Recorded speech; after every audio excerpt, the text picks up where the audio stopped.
Bismillahirrahmanirrahim. Alhamdulillahi rabbil alamin.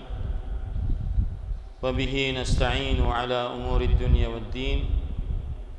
Wassalatu wassalamu ala ashrafil anbiya'i wal mursalin, nabiyyina Muhammadin wa ala alihi wa sahbihi ajma'in.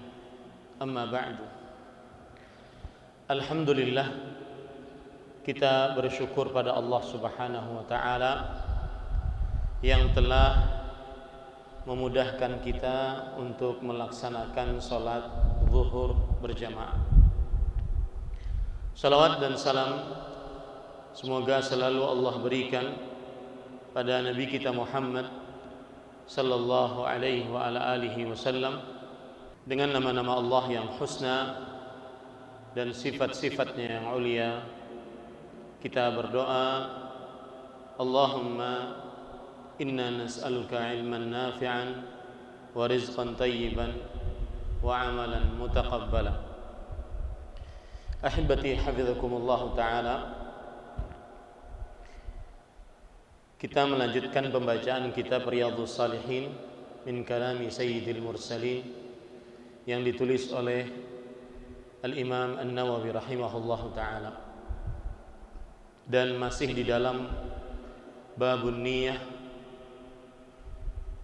babul ikhlas wa ihdarun niyah fi jami'il a'mali wal aqwal al-barizati wal khafiyah.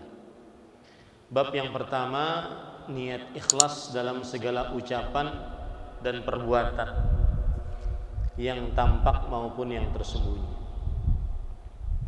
Dan kita sudah sebutkan pada pertemuan sebelumnya bahwa yang dimaksud dengan niat di sini adalah niat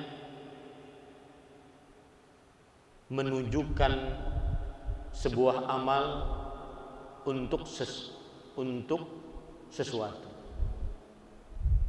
Kita sudah sebutkan fungsi niat ada 3: menentukan jenis amal ibadah, apakah dia sunnah ataukah dia wajib. Kemudian yang kedua, menentukan apakah ini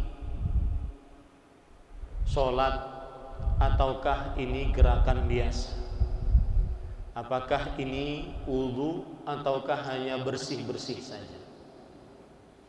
Kemudian yang ketiga, itulah yang sesuai dengan bab ini, yaitu niat maksudnya adalah untuk siapa ditujukan amal tersebut. Itulah yang dimaksud dalam bab ini. Ketika penulis mengatakan bab pertama niat ikhlas, maksudnya amalan baik berupa ucapan perbuatan yang nampak ataupun yang tersembunyi ditujukan kepada siapa.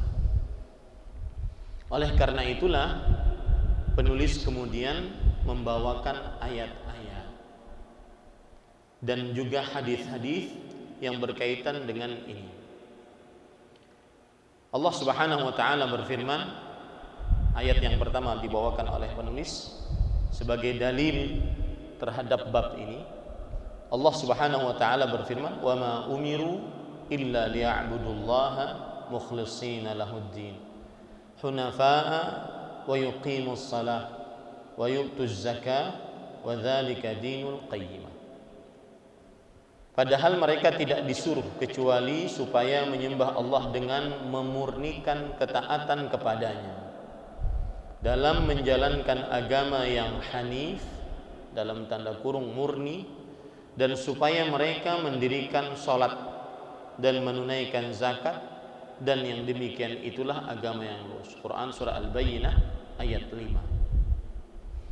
Ayat ini menunjukkan bahwa segala macam ibadah yang kita kerjakan, yang diperintahkan oleh Allah, dari mulai salat, puasa, zakat, haji, ataupun amalan-amalan lainnya selain rukun Islam, maka harus niatnya ditujukan murni hanya untuk Allah. Sisi pendalilan dari ayat ini yaitu Allah berfirman, mereka tidak disuruh. Di situ ada kata-kata tidak. Kemudian setelah itu ada illa, kecuali. Sebuah kalimat, kumpulan kata-kata, apabila diawali dengan tidak, kemudian setelahnya kecuali, menunjukkan kepada pengkhususan.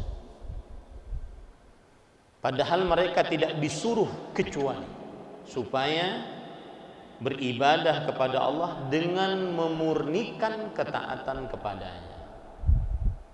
Maka itulah sisi pendalilan dari ayat ini, bahwa seluruh amal ibadah yang kita kerjakan, baik itu rukun Islam ataupun ibadah-ibadah praktis atau non praktis, bahkan sampai senyum kita terhadap orang, salam kita kepada orang, bantuan kita kepada orang, diniatkan murni hanya untuk Allah. Itulah yang akan mendapatkan pahala di sisi Allah. Ketaatan apapun jenisnya tanpa ada niat yang seperti ini tidak bernilai di sisi Allah Subhanahu wa taala. Meskipun keluar keringat, meskipun bertetes, berkucuran darah, keluar harta banyak, maka tidak ada nilainya oleh Allah Subhanahu, tidak ada nilainya di sisi Allah jika tidak bermanfaat, jika tidak diniatkan untuk ketaatan kepada Allah Subhanahu wa taala, murni mencari pahala dari Allah. Maka kita sebagai seorang muslim yang diperintahkan untuk mengerjakan amal ibadah kepada Allah, tugas kita bukan hanya sekedar beramal, tapi bagaimana amalan tersebut diterima oleh Allah. Salah satu syarat mutlak amalan itu diterima ini, ayat ini, mukhlishina lahuddin, memurnikan ketaatan kepada Allah. Terutama kita di pesantren ini, saya sering mengatakan pesantren itu perjuangan keikhlasan lebih besar dibandingkan mendapatkan komersil. Kadang hari-hari libur para ikhwah mendapatkan pembicaraan di grup-grup WhatsApp pesantren, padahal libur hari Ahad. Disitulah nilainya kita beramal untuk Allah Subhanahu wa ta'ala. Kemudian dari ayat ini kita bisa ambil beberapa pelajaran. Pertama tadi tentang ikhlas. Kemudian ayat ini juga memberikan pelajaran kata ad-din di dalam Al-Quran bisa bermakna macam-macam.